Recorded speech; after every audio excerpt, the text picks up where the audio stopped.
জিয়ারত কবুল করুন।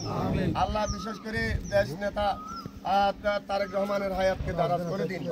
আল্লাহ তার 31 দফা বাস্তবায়নে যে প্রচেষ্টা আছে সেই প্রচেষ্টা বাস্তবায়ন করতে তৌফিক দান করুন। স্বদেশি বিদেশি ষড়যন্ত্র থেকে তাদেরকে হেফাজত করুন। আল্লাহ প্রিয় নেত্রী, আল্লাহ গণতন্ত্রের মাতা জানাবা আলাদা জিয়ার হায়াতকে দারাজ করে দিন। সুস্থ শরীর নিয়ে বাংলাদেশে ফিরে আসার তৌফিক দান করুন। আল্লাহ বিশেষ করে জননেতা জনাব ব্যারিস্টার মীর মোহাম্মদ আলাউদ্দিন, আল্লাহ যে নেতাদের আল্লাহ যে প্রয়োজনীয় আল্লাহ 60 গুণ দেখে মানুষকে নির্বাচিত করার জন্য হুকুম দিয়েছেন, আল্লাহ তার ভিতরে সব কিছু রয়েছে।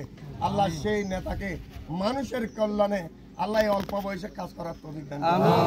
আমাদেরকে কবুল করুন। দেশ থেকে সকল প্রকার ফিতনা ফসাদ হিংসা বিদ্বেষ দূর করে জাতীয়তাবাদী দল এটা আল্লাহ মানুষের প্রিয় দল। আল্লাহ এই সংগঠনের সকল সদস্যদেরকে আপনি আল্লাহ সুন্দরভাবে চলার তৌফিক দান করুন। স্বদেশি বিদেশি যে চক্রান্ত নিয়ে জাতীয়তাবাদী দলের দুর্নাম রটাইতে আল্লাহ শয়তানরা লিপ্ত রয়েছে, আমাদেরকে স্মরণ করে কাজ করার তৌফিক দান করুন।